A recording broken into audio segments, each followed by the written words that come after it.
All right, my name is Josh Thurman. As you can tell, I live south from here. I'm from Franklin, Kentucky. I met Philip, about a year ago. The good Lord led me down to his footsteps and led my footsteps down to his doorstep there in Humboldt, Tennessee. And we had a great conversation there. It was February of last year. And I had a lot of questions because I felt something in our system was broken. And I felt that we've missed the forest for the trees somewhere, you know. Because all we talk about is soluble nutrition and ionic flows. That's all we talk about. You know? We've heard it all. We've heard it all from how many pounds of fertilizer.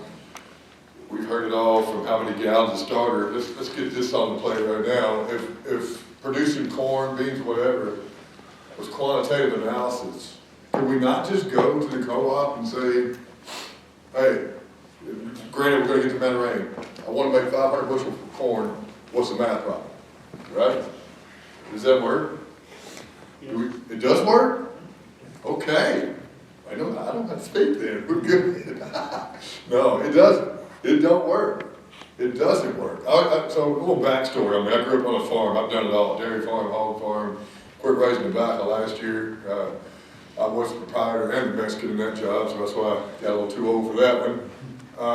Worked at Miles Farm Supply. Y'all might not be familiar with that, but Miles was a staple in the agricultural landscape in Kentucky and Tennessee there for my whole life until they sold out in 2009. So out of school, I went back to the farm for a couple of years and then started working for Miles. Worked there for 4 years or so. And Guy Reeder and I, he's a British gentleman who's a wheat consultant this way. We worked together for 8 years, and in 2018 I formed Clearpoint Ag. And when I started off, you know, doing what most consultants do, here you go, here's your recs.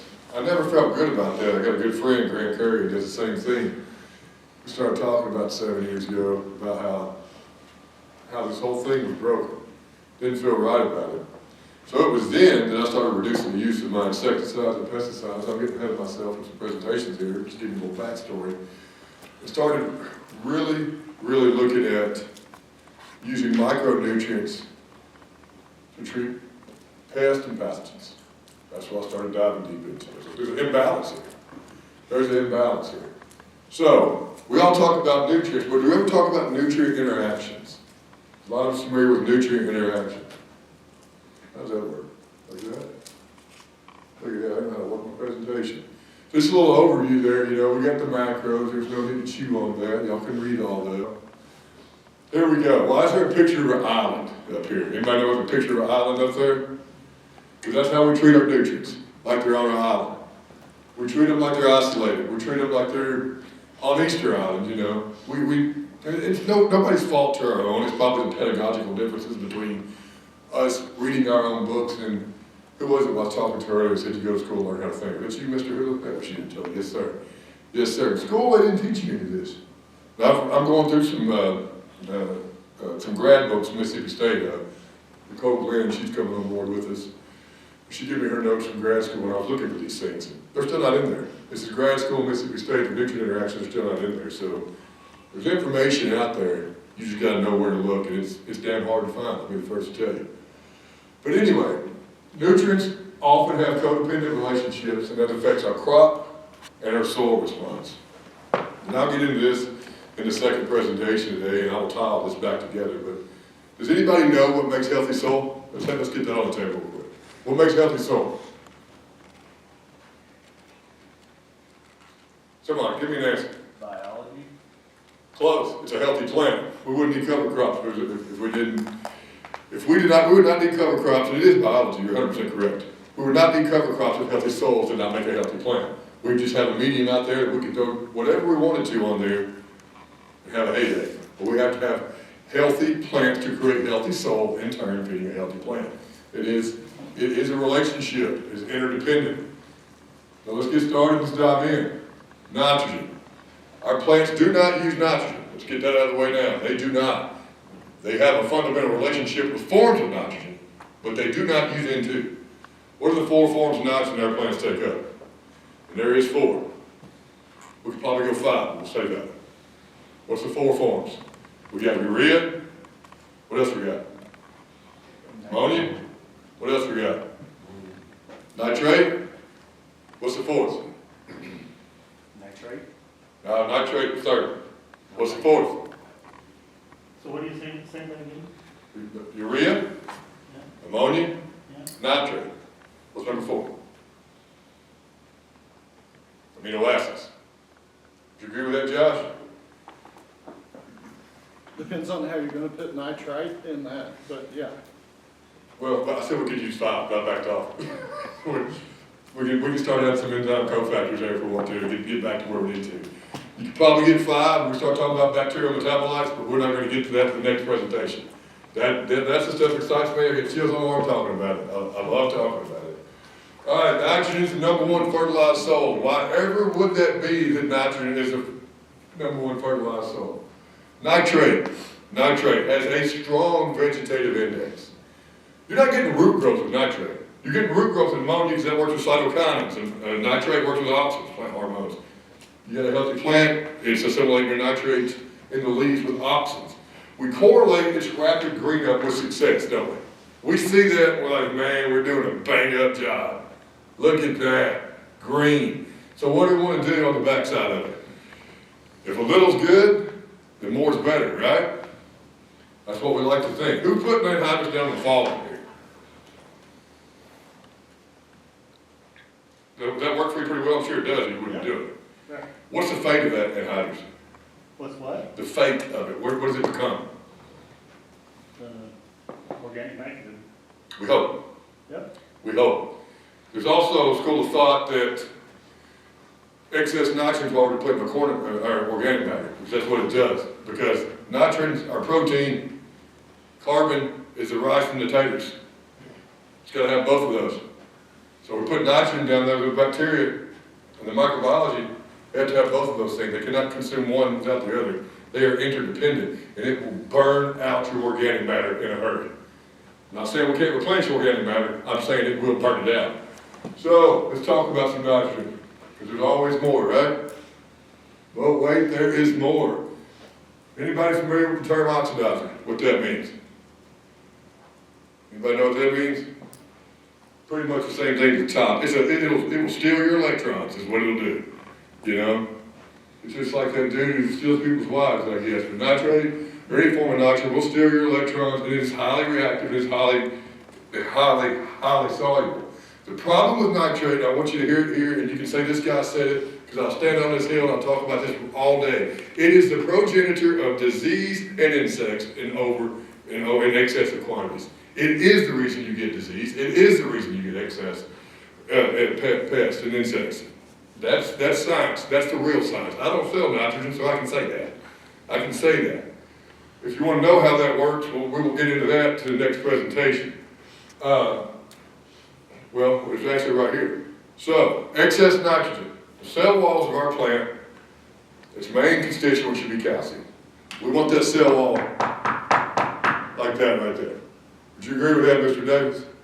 Well, silica too. We've had that conversation. We can put boron too. We won't get on a tangent. But calcium's our cell wall right there. That's what we want. We put nitrogen in that system in excessive quantities. What begins to happen? Because it competes with transport mechanisms, ionic uptake, and kidney calcium, I'll call it. But it will replace calcium as your cell wall. And that is where disease starts every day of the week. Potassium will do the same thing, we'll be talking about it.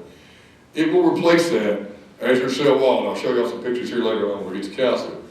Seen it 1,000 times. I've never been into a cornfield, ever, and I do not speak in absolutes. I've never been into a cornfield where I did not see ribbed on the margin of a leaf, which is a telltale sign of calcium deficiency. Never not seen it. Every cornfield I've been in, I've seen that. And maybe it was Mr. Hula or Philip, they're 100% correct when they're talking about harmony. It's frequencies. These things resonate at a frequency. You will never have an insect or a disease on a hybrid plant because insects have antennas for a reason. The trichomes on the leaves, they resonate. There's trichomes, look at a microscope on the corner, like trichomes on the leaves. The insects resonate with them, and if it's not calibrated right and harmonious frequency, yeah, buddy, it's a buffet for disease and insects. So, We'll get to this, but my second presentation ties into all this. I'm not telling you like nitrogen's bad. We definitely need it. We definitely need it, but it is not the only thing that we need, and we cannot treat it like it's on an island because there are enzyme cofactors that go with that, and there's a nitrogen use efficiency program. We can go into that I'll get to later. Anybody got any questions on this real quick? Oh, the bottom one, it's important. Y'all see that bottom one? Drains metabolic energy. What's our energy source for plants that we talked about a while ago? Y'all kept talking about it a while ago. You said it fed biology. Sugar. So, sugar. We're trying to stitch carbon, hydrogen, oxygen together to create sugar. But what we really want to create is non-reducing sugars. We don't want monosaccharides. We want to create polysaccharides. That's what we really want to get into. We can get into lipids and then fats and omega-3s after that. But converting nitrate to nitrogen, and most of our ammonium, we don't get to keep it there. It's converting to nitrate because that's probably where we're at on soil health. It's at a 16 to a 26% energy drain. It's draining your plant that much just to get that into amino acids. That's what it's doing. It's got to get nitrate to amino acids. Your plant does not want that nitrate. It can do nothing with it. It can do nothing with it. It wants it in the form of amino acids. It's taking 16 to 26%, depending on what book you're reading. The last one was, anybody like to read in here? Read books like that? I can understand, I got to read it like 100 times to get one thing out of it. But it's Marshner's Mineral Nutrition of Higher Plants. Great read. It's about 1,000 pages. Great read. Look it up. It's in that book. 16 to 26% metabolic drain just to convert nitrate. So why does that matter? Remember what we just talked about, nitrate being the progenitor of disease and insects? Remember that? We just talked about that? Well, guess what? If it's taking that much energy, then it's not a fast process. So there's things we can do to manipulate that and ease that deleterious habit. Number two, here we go, after nitrogen uptake in corn. We said it's highly soluble, we said it's highly reactive. We love our nitrogen on here, and I get it because it's easy. It's easy to get it on up here. But it's not efficient. What percent of nitrogen do y'all think we use, that we put on? Somebody give me a number. Good? I mean, I've got a number in my head. If we treat nitrogen like it's on an island, let's call it ammonia, let's call it nitrate, let's call it urea. What percentage do you think you're getting utility of that? 81%. 55. Good guess. It is, but it's 55. You may get a little better up here with your CECs and organic matter. You're probably closer to 60. But we're on 9 to 10s and 2.5s where I'm at. Y'all wouldn't farm where I'm at. Y'all probably wouldn't even drive through where I'm at, to be honest with you. All we do is hold the world together. So y'all wonder why y'all listen to me now. But no, so it's about 55%. So I'm not telling you we don't need to use nitrogen. I'm saying is getting done more important than getting done correctly. Because where's that uptake curve? I think Mr. Hurley spoke on that a while ago. Philip, you and I have talked about it. Philip, how many pounds of nitrogen does most corn plants use by VA? Well, the statistics and all the graphs say 23 pounds. Yes, sir. Yes, sir. 23 pounds. And the curious thing about all this is you'll see all these uptake curves pretty much look pretty close to black. Soybeans, I do like that one because that's probably not physiological as much as it is biological. Because below 60 to 65 degrees, you're probably not going to get much fixation out of the soils. Curious enough, I was reading a crop physiology book last week, which I've got to double check this. But this is what I read last week. When soybeans begin fixing their own nitrogen, it's at an 86% energy drain, and that blew me away. So it made me wonder if we could just speed that up. And I've tried this with just some ammonium sulfate, like 50 pounds up front, to bridge that gap. Seems to work. Something to keep in your hat there. All right, moving on. Anybody got questions about this blabber? Phosphorus. Number 3, fertilized soil. Is DAP and MAP the same? Besides the numbers, is DAP and MAP the same? What are we thinking? One is more deleterious than the other. One is more detrimental to our soil. DAP, not telling you it's the worst thing ever, but it does break down alkaline. Alkaline's not good for the things I'm interested in. Alkaline is not good for our biology on that soil when that breaks down. DAP also breaks down into H2PO4. Yes, you have to have an O oxygen in there. DAP breaks down to H2PO4. You have to disassociate one of those hydrogens to get uptake of orthophosphate with HPO4. So it's slower. DAP's slower to get into that plant. I prefer MAP because it breaks down acidically and breaks down to HPO4. I prefer MAP for that reason. Now the question is, what percent utility do you get out of your DAP? How much is DAP a ton? 650 right now? 7? 7? See, that's worse, man. Okay, well nobody said they did a budget while ago, yeah, so you did, so you did yours. So 700, let's do that, that's a lot of money.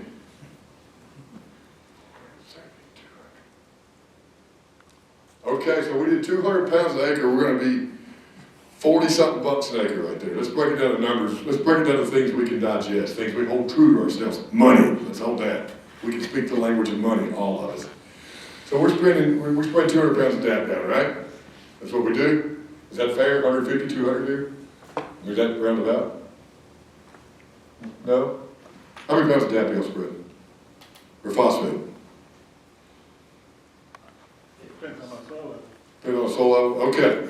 My point is you're only getting, on the best day of your life, you're getting 15% of that. 15% is all you're going to get. Now the question becomes, people like to say that, but then what happens to the rest, right? Where does the rest go? It is pH dependent. I don't really think it's pH dependent. I just think it's a certainty.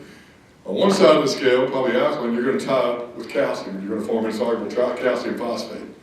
The other side, you get the luxury, where I'm from, having a highly oxidized environment, you have iron and aluminum oxides. Guess what? It's going to that pool as well. That's why, who's picking a TND test earlier? Somebody's picking a TND. Total nutrient digestion. That's why those, yes, that's why total nutrient digestion and total soil tests are so important. Because you'll see on a Malek extraction, pounds per acre, where I'm from, you'll see a 40 to a 50. That's pretty impressive. You see where I'm from. It's, you know, like I said, it's holding the world together. And but if you pull the T&D, you're 14 to 1,500 pounds. So does it make more sense to add to an insoluble pool, or does it make more sense to extract from a pool? Nobody here is going to tell you the plant doesn't need food. It's more of a mechanical delivery argument is what it would be. So we'll get into this in my second presentation today, but I'm just giving you some things to talk about. Liquid versus dry. So, liquid's got to be better, right? Well, David wouldn't have his problems with the government over there if people didn't dump massive amounts of soluble nutrition into Chesapeake Bay, and that is also liquid phosphate. It is going to suffer the same fate. They're going to tell you it's all going to be available. It's not going to be available. You'll probably get, you're 50% more efficient with liquid fertilizer than you are dry. Okay, 50% and 15%, now you're 22.5% efficient. All right, I mean, what we do, we keep the can down the road 3 foot. That's what we've done. That's what we've done. And then, not that this is my talk, but we'll get into it. When we're spreading that liquid or dry phosphate down, we severely limit our association, as David talked about, mycorrhizal fungi. Can it happen? Maybe. But in the fate of phos, it's not a metal band, that's what my talk is. But anyway, when you get down the road with soluble nutrition, and phosphate included, some studies show in those 15 minutes it starts tying up. In 60 days to 75 days, it's gone. Whatever you put down is gone.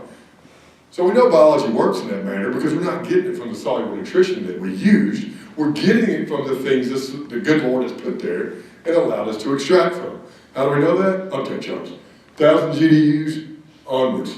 We're growing our need. And if you're not applying phosphorus in any of these points here, you're relying on an insoluble, well, I'm not going to say insoluble, you're relying on the 1% that becomes available from your total nutrient digestion test. It's not from the 15 gallons we dribble a triple 15 for behind the planter. That's not what it is. That's not what it is. We're not getting it from the 200 pounds of DAP that we spread. It's long gone by now. We're getting it from that 1% of that 1,500. That's what we're getting at. That's where that 15 pounds coming from. And this ain't my talk today either, but we could have a great conversation about metabolic shortcutting and how 1 pound of foliar applied is equal to 7 pounds soil applied. I think it's Michigan State University data I just saw. It's pretty impressive stuff. We'll get to potash next. I miss it. All right, potassium cycle, no big deal there, just a slide. All right, potassium. Who here uses muriate of potash? Anybody? Yeah? Do we understand the detriments of muriate of potash? Let's say Philip's having a pool party, and we get invited to go, and he has to get some chlorine in his pool. He's got to sterilize the bacteria. It takes 10 parts per million to sterilize it. 10 parts per million, so let's play another math game here.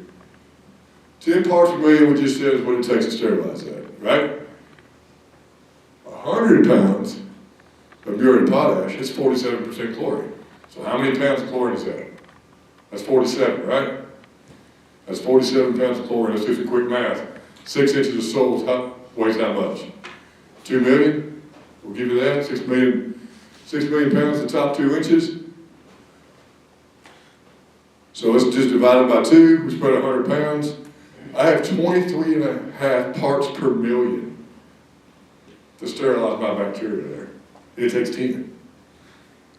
10. And Arden Anderson's book, Science and Agriculture, I have not found this data. I read this data in Arden Anderson's book, Science and Agriculture, great read.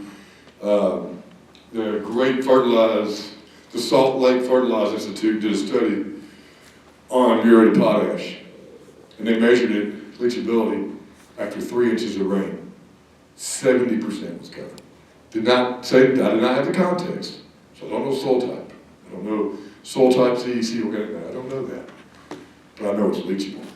And I have a sneaking suspicion that has to do with chlorine being super leachable and that K being bound to that chlorine and going super fast. So I'm not going to just give you problems, let's talk about solutions as well. Sulfate of potash. Anybody use sulfate of potash? It costs twice as much, but hear me through. I can get, if you're spreading 100 pounds of DAP, and you can tissue test this, I would encourage you all to tissue test this on a small plot. I can get 2x amount of K in a plant with 50 pounds of sulfate as I can 100 pounds of muriate. So if it's twice as expensive, yeah, it's not. And let's have a conversation about getting the sulfur for free there. And, that's just something to think about. Like, on our hay production ground, I generally do all biology. I do spread a little bit of sulfate, 50 pounds a couple times through the year. If you're a high yield bean guy, spreading sulfate of potash a little up front, a little on the backside, you're not going to go wrong. You're going to have a synergistic effect of the sulfate and the nitrogen fixation out of your plant as well. Moving on. You got any questions on potash? Am I going too fast? I get to rambling, I know. It's all so much. Again, look at our uptake curve. So the good thing about sulfate is we are at least 30 to 40% efficient on what we get. We don't lose as much. We are losing it. We're definitely losing it. Just not as much. So the point is showing all, I know y'all have been inundated with nutrient uptake curves. Now all that's partitioning, which is really cool how plants can take it from one part of the plant to the other. Nutrient partitioning is what that's called. But what we see is we farm here, but we grow here. Does that make sense? We try to get everything done here for the sake of getting done, but the crop grows that way.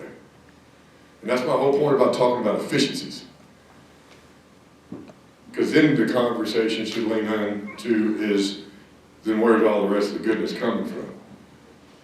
Because we're tying a whole lot of it up. We'll get into all that later in my second talk, and I'll tie it all back together at some point, I hope.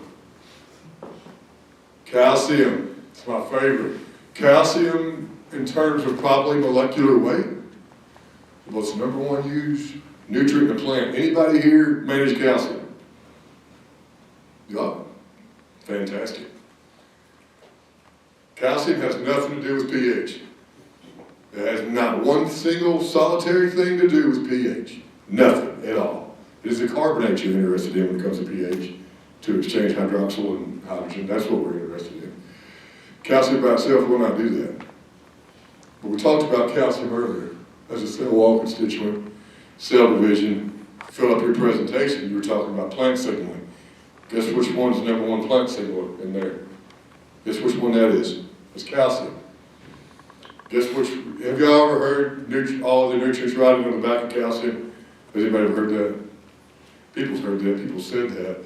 But I was never satisfied with just repeating that, but it has to do with the root membranes. It creates a more permeable root membrane for that plant.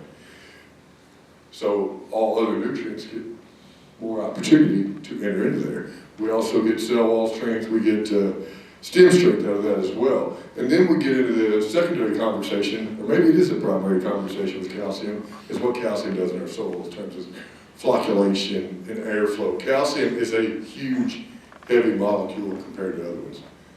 So as things happen with gravity, when something's heavy, it kind of falls faster, right? So I had a luxury of doing a 6-foot soil test on Summers Farms there where I'm from in Franklin. And these guys are heavy tillage. They're working the ground all the time, so a lot of oxygen. But anyway, we had corn roots 6 foot deep. We had 2,400 pounds per acre of calcium at the top. We had 4,400 pounds per acre of calcium at 6 foot, which I thought was pretty impressive. But going back to calcium here, you know, the thing that if we're going to farm effectively, we have to, it is imperative that we treat calcium as a primary nutrient and not a constituent of pH. I get tired of saying that, but some people have not heard that. I do not know the answer. Is the answer 150 pounds of pelletized lime? Maybe. Is the answer biology? Maybe. The answer is not liming every 4 years. That's not the answer. I can show you a load of soil tests where I have 2,500 pounds per acre of calcium. I got 21% hydrogen on my base, and I've got a pH of 5.5. So it's not a function of calcium. Or pH is not a function of calcium. Yes, I'm correct. So where does gypsum come into play then? Gypsum comes in, well, that depends on your soil type. What you got? You got high mag soils, low mag? Oh, I mean, just assuming we got our pH right, we need more calcium. And that's one way to get it in. Yeah, oh, absolutely. Without it. Absolutely. Without the bicarbonate. No, you're 100% correct, and that's why I'm just looking at small doses of pelletized lime. I have a guy who he never limes. His pH seems to stay where his calcium is growing, and we're 150 pounds of pellet lime in all his fields. He's farms 800 acres, he runs 600 of it. He don't want to make that, and it's in a highly competitive market. But yeah, you can use gypsum. I think we got to be careful playing with gypsums. I think we got to be careful with that, depending on where we're at on magnesium and things of that nature. We get sulfurs and things out of that too. So we run out of my brain real quick. Have you spread gypsum? What rate you spread? Half a ton to a ton. Because we're not trying to adjust pH now. No, 100%. We just realize that we feel like we need more calcium in our tissue level. Philip, you spread gypsum in Arkansas, right? Did you have a great look at that? Pelletized gypsum. Well, you mind talking about that for a second or no? What you saw out of that? Well, the producer, he was having problems with water infiltration and the soil flocculating. And so we went in there and it made a dramatic difference for him. We went just 250 pound broadcast. Okay. What he said about there is water infiltration and flocculation. We can remediate these things with calcium. Calcium we must treat like a nutrient. And that's a great question. It depends on how we get it. Gypsum's fine. We can't get gypsum where I'm from. I'm not saying we can. Nobody's going to play a trucking bill. Because we're farming limestone, you know? So we get all the lime you want. So who walks cornfields regularly? I know you walk cornfields regularly. Do you see that? Do you ever see that? Who's seen that before? Anybody show hands? Everybody seen that? Did y'all know that's what that was? Can we agree on that's what that is? That's calcium deficiency. That is calcium deficiency right there. Maybe a little sulfur as well. Really not anything, but also if we wouldn't manganese deficient, I've got a sneaking suspicion our middle vein will be dark green too, but we'll get into manganese later and I can talk all day about that. But, so the good thing about this is there's a good, because calcium moves with boron. So you know you got boron, because you're getting it all the way out here. You're getting your sugars all the way out here. Problem is when you see it in here, you're deficient on boron too. Has anybody ever seen that ribbing in the middle portion of that leaf before? That's where you're going to have calcium and boron deficiency in those parts right there. What we got next? Magnesium. Anybody manage magnesium? We don't. I do. Good for you. I do foliarly because that number one, what you see up there right now, the center of a chlorophyll molecule. And that'll be my second talk because the biggest deficit in current agriculture right now is our rate of photosynthesis. We can talk about capturing all the sunlight we want, but I don't care until we get some oxidized elements into reduced forms to uptick that. I had a conversation with David last night. He said, if you could get sunshine in a jug, I'd buy it. I think we can get close. And I wholeheartedly believe that. Josh, you believe we can get close?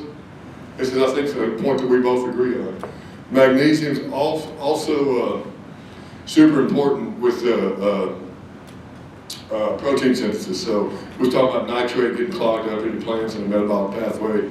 Just hit on it real quick. If you had adequate magnesium, molybdenum, and sulfur, you're not going to have that problem. So if you got nitrate in your plant, it's magnesium, molybdenum, and sulfur. That's what you need to be looking at. Boron too. Go a little deeper. Cobalt probably on soybeans. Anyway, moving along. So we get to fun stuff. Whoa! Are we done?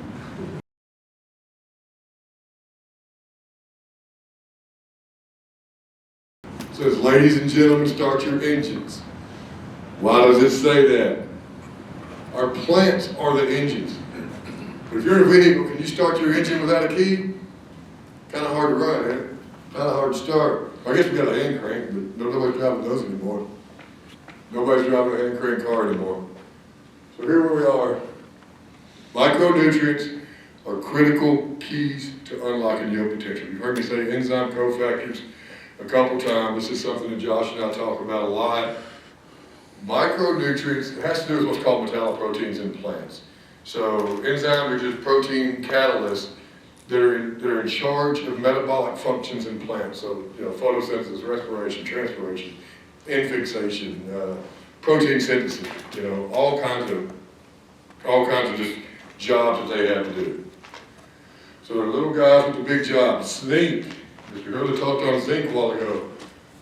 Hormone production, stress tolerance, but number one for me, zinc are our solar panels. I hit on photosynthesis a while ago. Zinc's going to give you that wide, thick leaf margin. If you want a wide, thick leaf margin, add zinc. That's what you're going to get right there. Moving on to boron. Boron, the sugar highway. Boron is what's pumping sugars through that plant. I learned something from Philip last year, cutting plants open, showing me the inside of that, cutting that stalk open, the shiny white material in there. So we had good boron movement last year in some plants. Boron, fun fact about boron. Adequate boron will give you 70% less insects. 70% less with adequate boron. We don't have to use insecticides. We can use trace minerals to fight a battle source. It all has to go with what we'll get into here in a minute. Copper, I'll get into my stories on that. I'll get into stories on my next slide of how I use these. Coppers, lignification, structural support, and disease protection. I'll tell you on this real quick. Last year, the highest yielding wheat that I was able to manage is on a swamp. It's in a field called Caps. That means nothing to y'all, I understand that. But it's a swamp field. The only reason he grew wheat on this field, because it was dry enough. It was dry enough to plant. He was going to put a cover on. They had wheat on it 30 years. All the wheat around there in Matthew's farm, and the rest got treated with what I would say is conventional methodologies. All the rest of the wheat had head scab. There's one 30-acre block that did not. It got treated with some trace minerals, 2 applications of copper, and I kept some sucrose, had carbos in it. It was a swamp, and it rained 18 days straight in May. I know we're not wheat farmers per se around here, so Dave, you know what I'm talking about. It rained 18 days straight in May. Prettiest wheat crop I'd ever seen, just lost those 18 days, except that one field. Remember, it had no fungicide, no insecticide. It out-yielded the others by 8 bushels and plus 6 on test weight. You know, was it accidental? Yeah, maybe. It had something to do with bringing in the right micronutrients at the right time? Probably so. Probably so. Any questions? All right, manganese. Okay. This one, right here. Nobody talks about it, and everybody should talk about it. Everybody should talk about manganese. What is the first step of photosynthesis? It's water hydrolysis. Hydrolysis, we're just putting up that molecule. Your plant doesn't want water. It wants the energy from water. It wants the H and the O. It wants the charges. It has to split that into H and OH.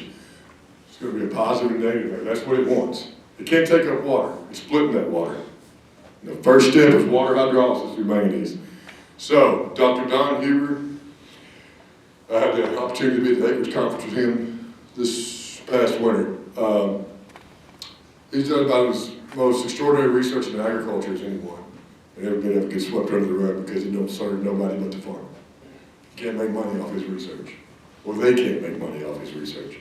I don't mind saying that. So when we plant GMO hybrids, I'm not going to have a long, we can have a sidebar conversation. I don't mind, we can talk about it. When you plant GMO hybrids, before you even spray Roundup, before you even spray it, you're at a 17% reduction on manganese, 43% reduction on zinc. And that is the way that is traded. I didn't say after you sprayed Roundup. That's just by planting the hybrid by itself. That has to do with the amino acid, the carbohydrate profile, and the way that is traded at the top of the ESPS pathway, shikimate pathway right there, which where manganese exists. So let's keep talking about that. We said manganese at the top of the ESPS pathway where Roundup's traded. It's a shikimate pathway. Philip had on his slides earlier. He had it on his slides earlier, and it might have gone overlooked. He had a slide on there. It said VOCs, volatile organic compounds. I call those secondary plant metabolites. It's terpenes, it's flavonoids, it's bioflavonoids, it's taste, color, smell, odor, oils. It's oils. It's defense compounds in that plant. You know, have y'all heard of jasmonic acid or salicylic acid? Y'all heard of those? That's what's firing up in there. But if we're choking that down, if we are choking that down, and I'm not saying don't plant non-GMO, I'm saying always add manganese, yes, I'm speaking absolute, always add manganese if you do. It takes 4 times as much manganese to raise a GMO crop as a non-GMO crop. So, what are the good things you're gonna get out of manganese? You are definitely gonna elicit a plant health response, whether it be from jasmonic or salicylic acid. You're gonna get it, it's gonna be from the secondary plant metabolites. You're going to get those responses. Iron. Probably never come to a presentation. People get really excited about those 3, do you? Like, that's get me excited. So, iron. Iron is what's next. Has anybody even looked at iron to soil test before? Because it's high. Because I can't quantify. It's what percent of the Earth's crust? Anybody, 3% of the Earth's crust, something like that? You want something fantastic about iron? None of that's available to your plant. Now here's the worst part about iron. They can't, mechanistically, I cannot tell you why. Iron is in an oxidized form. In our soil, it is Fe3+. That sounds fantastic, but what it means is we can't use it. It'll show up in a tissue test, and the plant's not using it. It'll go to the tissue. It'll get sucked up into the xylem. Woo, we're going over here. Getting the leaf. Not available. Reference a sap test to a tissue test on iron and manganese, which I happen to forget about, tell you what we're talking about. They won't be the same. You'll show high in the tissue test. Take a sap test. You'll be low. You'll be low. So why is iron important? Enzyme cofactor, chlorophyll synthesis. Iron isn't part of chlorophyll, but its job is to stitch nitrate, molybdenum, manganese, magnesium together, sulfur, and assimilate those. So, when we add iron, we talked zinc about being the solar panels a while ago, right? We talk about iron. When you have functioning iron in the system, effective iron in the system, you capture 9 times more visible wavelength. 9 times. You want photon energy? You want sunshine in the jug? Now we're talking. Now we're talking. You capture 9 times more wavelength light with that. So let's think about what we're getting at with that. We're talking about zinc making those leaves wider. We're talking about iron adding more wavelength. We're talking about now molybdenum. Well, we're talking about molybdenum. We said earlier a plant did not like free nitrate. Would be a great way to turn nitrate into proteins quicker. I got a pretty good idea. Molybdenum. Add some boron with it. Every single one of my wheat recommendations, and Philip does not pay me a thing. This is me talking about it because I like the product. Has a pint of Molly B in it. That is the right name. Yeah. I had a pint of Molly B in every single application of nitrogen I make. Every single application of nitrogen I make has 1 pint of Molly B in it. I just handed out 30,000 acres of wheat recommendations last week. We'll see who pays attention, but every single one of them had that in there. Every single one of them. So molybdenum is a coenzyme factor. It's part of what? If you want, feel free to look all this up, because I could be making it up. No, not. But molybdenum is nitrate reductase. We've talked about reduction, oxidized a couple times. We said nitrate's the oxidized version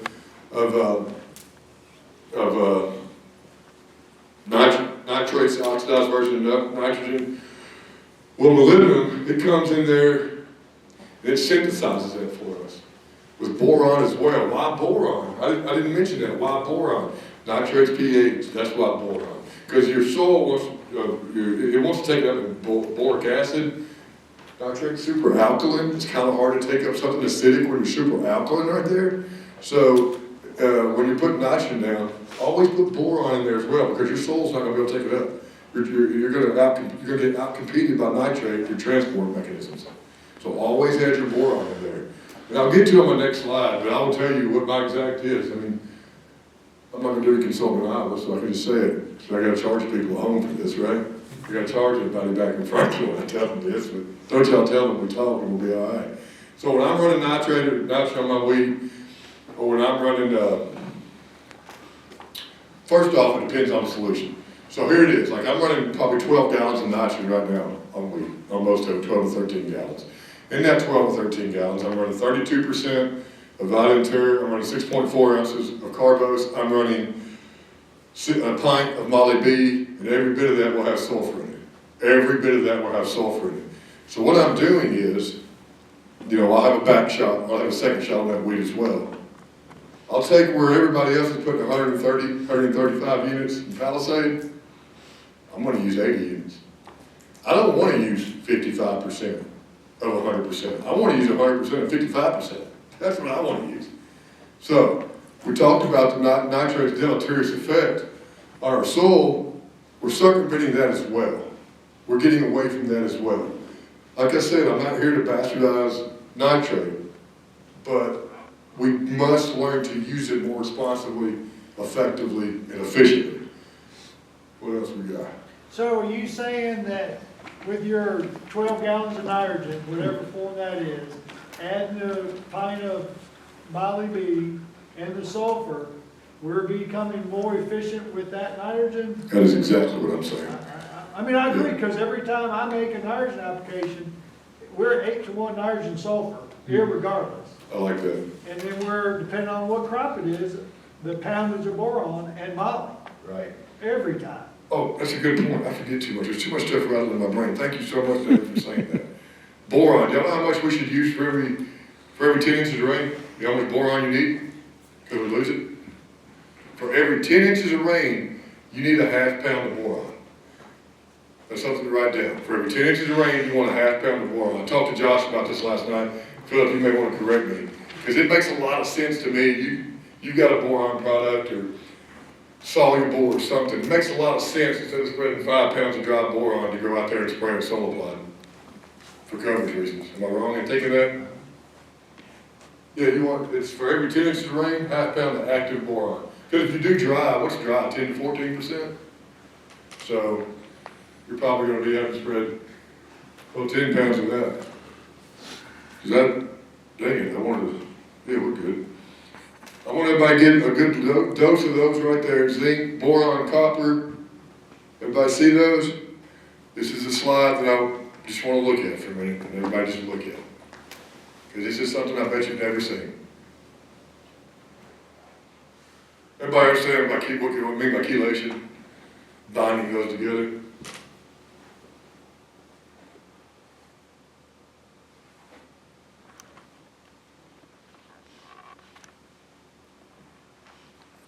Does that make sense?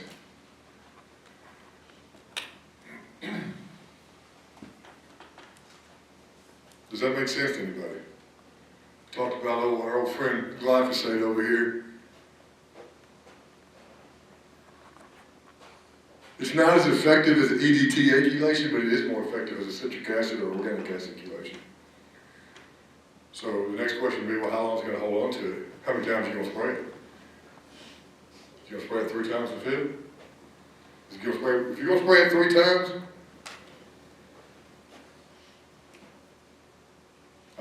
I would definitely look at my traces. I'm not going to tell you what to do, but I would sure have a long think about putting manganese, cobalt, copper in, and iron, and zinc. I'd have a long thought about it. I could be wrong. I do not work for Bex. I believe PFR, I believe manganese PFR test every time now. Wins every time, like by leaps and bounds. I wonder however could that be? And this is what pisses me off so bad about ag. They just want to tell you what it did, but they don't care about telling you why it did that. If we don't know the why, then what does it matter? We're playing darts, man. We get lucky every once in a while. No. The information's out there. You just gotta, hold up and read for like 10 years. So that's it. That is the answer. It's do the work. It's do the work. So how much do you need to add of all those minerals when you spray? I'll probably refer that to Josh. Chemical engineering is off mine, but I'm probably more, the things that I'm running, they have a quart of a micro boom that I'm running 32 ounces of that I'm seeing a response out of. Josh, you got anything to add to that? We can kind of do this at the end. Are you close to the end I don't know. of everything? Maybe. You'll go to the end real quick? If we want to go ahead and do that, sure. Just go through your last couple slides, Okay. then we can go back. Joe Kennedy. Yes, what's he doing up here? Anybody know who Joe Kennedy is? The patriarch of the Kennedy family while they're all rich and politicians and we're sitting here? So, that's Joe Kennedy. This story has relevance. This is a true story. I read this and then I watched a movie about it after I read it. He had invested money in Hollywood, come back, and poured it all into Wall Street in 1929, like 3 or 4 months before the crash. Shoe shine boy, shining his shoes. The shoe shine boy said, I should put the article up there so you guys making it up. The shoe shine boy said, I'm hearing you should invest in oil. It's overproduced and undervalued. He gave the shoe shine boy a $100 bill, which would be $3,000 today. And said, promise me one thing, you'll take this and not invest in the stock market. He went back and sold everything and then reinvested later. What does that have to do with us? He knew the market had grew irrational and it was time to make changes. He knew it had grown irrational and it was time to make changes. Remember what I just said a while ago? Nobody wants to tell you why? That's irrational thinking, isn't it? We have to listen. We have to listen to our intuition and our gut and our heart. We have to listen to that. That's what this man did. He knew the market had gone, it's grown irrational. It was time to make changes. Whoa. One more. So, we're either going to fail to plan, or we're going to plan to fail. This one right here. Change our emotional and intellectual relationship with inputs. I did not stand up here and say plants do not need food. That never came out of my mouth, before anybody says it did. I never said that. But we have to ask ourselves, what does a plant want to do? If we were a plant, what do we want to do? We want to stitch carbon, hydrogen, and oxygen together to reproduce, right? Ain't that what we want to do? I feel like that's what a plant would tell me.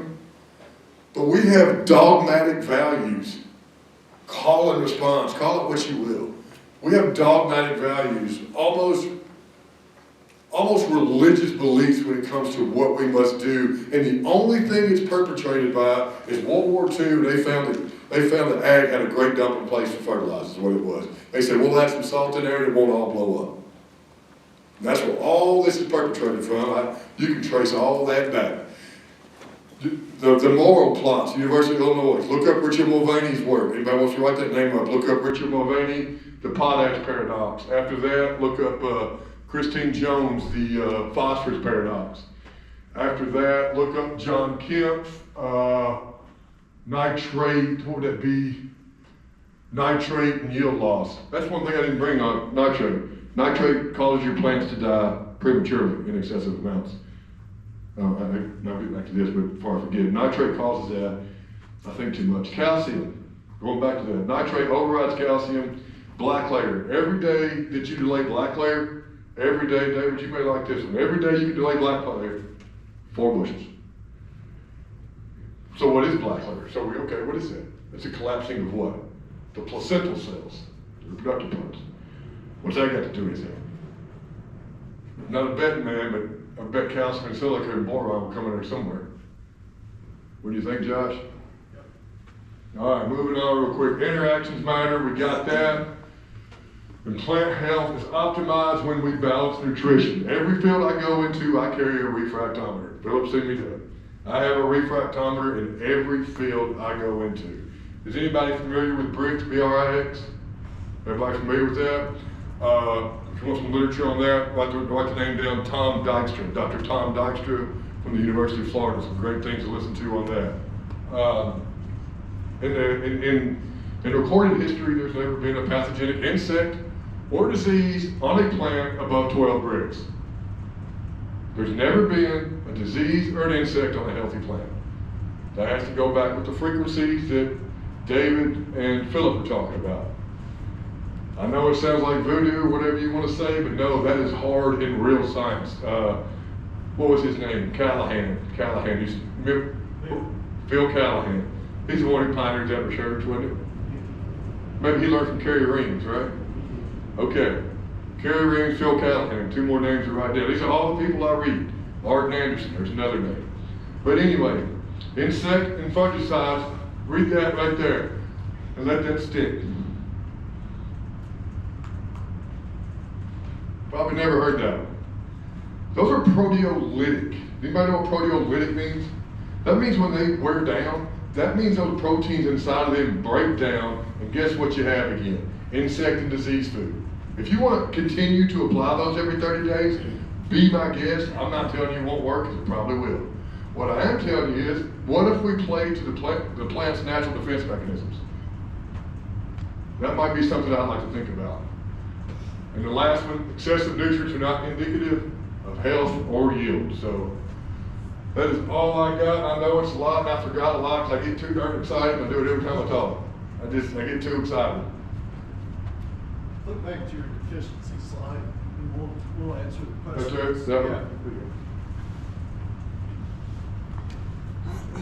All right, so, and you can say it here because you'll be in on this. One of the reasons that Josh and I have a lot of positive conversations is looking at what we're, I would say, unconsciously doing in ag. So the methods that we apply, whether it be MAP or DAP or potassium chloride or whatever it be, even chemistries reduce the functionality. What he and I have a lot of great conversations about is increasing the functionality and the energy, because we've got a lot in the storage criteria. So even looking at something as simple as this, I know it doesn't have MAP, DAP, potassium chloride, maybe anhydrous or any of that, but we're blocking the pathways and we're blocking the functionalities of the plant rather than trying to be a promoter of that. So in talking about pounds, it's not about pounds to alleviate these deficiencies or correct these pathways, it's increasing the functionality, and you can use specific nutrients in a specific form at specific timings to increase the functionality. Yeah, it's called metabolic shortcut. So you use them in the forms. The plant does not have to go through any metabolic processes to convert those. They're in usable form. One reason we get great response out of zinc is it's the only form we can use. But like the rest, he's right. it's not really much about rates, it's functionality. Right, so, you know, you take people that are trying to build soils or balance soils or any of that. I had a conversation Friday with a guy that was trying to increase his base saturation of K to a certain point. This guy's in Indiana, he'll actually be at our other meeting, so it'd be interesting how he reacts to this. But we're told to put all this KCl out there because we don't have access to sulfate of potash. So yeah, he's building base saturation, but he's burning organic matter and lowering the CEC, which if you look at how base saturation is calculated, the higher your base saturation of potassium is, the lower your CEC is. So is he actually building potassium, or is he crashing the system? Mark had a great point about that at supper, for breakfast this morning. He said, how many people know how to figure it anyway? He's right. I took the time to figure it a couple nights ago, that's how excited my life is. 771 pounds is what I needed to spread to get my potash up to 4%. So it's like you guys saying you've got 15, 20, 30 CECs. How many of you have 6% base saturation potassium? One? You do?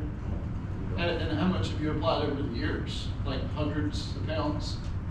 I mean, thousands over time. Has it been an economic return? I don't really care, it's one field. Oh, okay. We had a playground, so. But yeah, it's all in the calculations, and like I was trying to tell this other guy, we have a subconscious wanting. How many of us want to do a disservice to our soil? We all want to do better, right? We all want a bigger, healthier soil, produces more, but the concepts that we're provided as an industry, actually, we're fighting against what we really want to do. So not trying to be devil's advocate there, but we don't have access to what we truly need, which in my opinion would be manures and having the right forms of micros. But it's a challenge to do what we're told we need to do for yield when we're fighting against how we want to get there, if that makes sense. It goes back just to, those are the drivers of the whole system. Those are the keys that unlock. Just look up enzyme cofactors. Without those in proper forms, our metabolic highway in our plant becomes choked up. Yeah, and I don't know if I can click it. All right, anyway, so what we've looked at, you look at higher organic matter, high mag soils, whatever it be, you retain a lot of nitrogen in the nitrate form. We don't see a lot of that reflected on soil tests because they want to keep selling you nitrogen as an industry, but you actually mine out a lot of these essential elements. And somehow it went back there. Awesome. Which one is that? That one. So we actually mine out a lot of these and reduce the function of these, but yet this is what we need as a cofactor for the functionality of what we would deem primary nutrients like nitrogen use, potassium use, and phosphate use.